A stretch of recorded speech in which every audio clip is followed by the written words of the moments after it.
One of my first assignments in the field was an operation in another country, Iceland. Though the place has the name of Iceland, it's actually very green, whereas Greenland is snow-covered and icy. But this time of year, there wasn't much of a difference between the two. There was ice and snow everywhere, and it was cold. Really cold. We were there to find and study a local legend, and to be honest, it was one of the craziest things I'd ever seen, and I'd seen some crazy things during my time as an I.C.A.R.U.S researcher, and even before that, when I was a teenager, but those were different times. Now I was a field operative, and I was trying to work my way up through the ranks. Maybe eventually, I would be able to make sense of everything and possibly stop the evils that set me down this path in the first place. I was there with a crew of a few dozen soldiers and researchers, and we were there to find what could essentially be described as a troll. But it wasn't just any troll. Her name was Gryla, and she was a bloodthirsty beast. She was said to be a giant that lived up in the mountains. She would drag her victims away and eat them whole, bones and all, slicing through their bodies with razor-sharp teeth and swallowing them into her vile belly. But that wasn't even the craziest thing about this mission. The craziest thing was the fact that Gryla had a giant cat that had much the same bloodthirsty tendencies as its master. The Yule cat, they called it. We were out in the mountains for 9 days, camping at night in tents that we had brought along. The snow was knee-deep, and we were pretty thankful for the thermal suits that were given to us by the organization. It was on the 7th day when we came across something extremely unusual.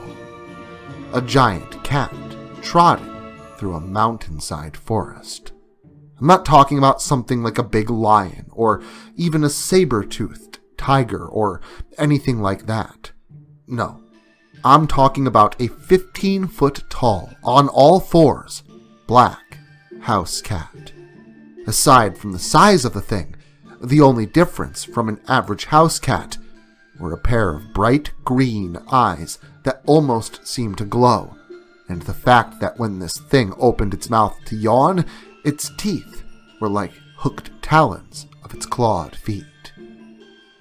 I never thought a thing like this could possibly exist, but here I was staring directly at it, and it wasn't too long after that that we saw and felt something even more extraordinary. We felt a bit of a rumble in the ground, causing shelves of snow and ice to give way on nearby rocks, where they would heavily fall to the ground. This rumbling became more of a shaking, almost as if we were experiencing a tiny earthquake, but that wasn't what it was at all. The source of the shaking soon came into view. She was a giant. Her head and shoulders stood high atop of the Sitka spruce trees of the small patch of woods. Her skin was a dark, icy blue color, and she had long, gray hair that fell down over her shoulders.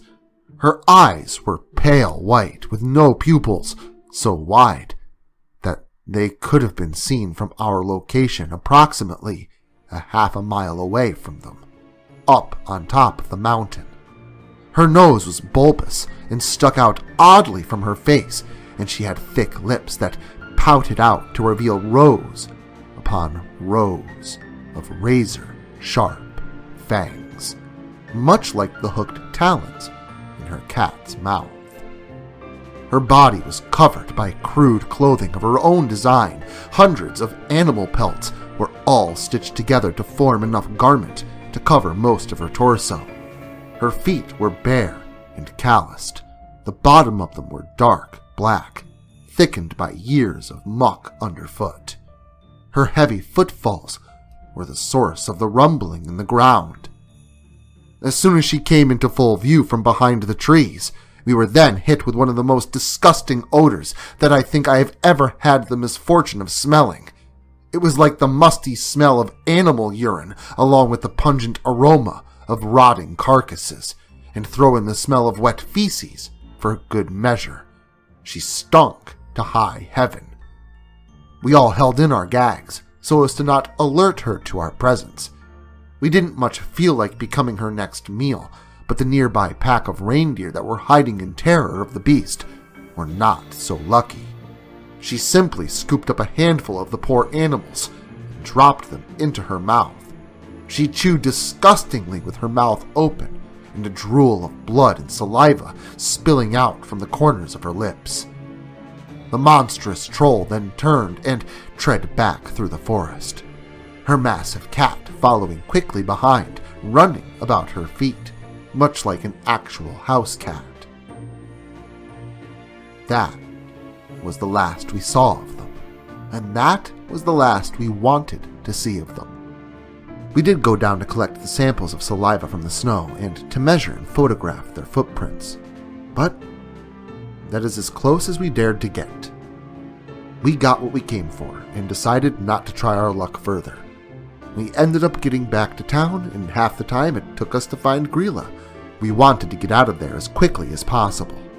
Hopefully, if they want any further investigation, they'll send someone else to do it.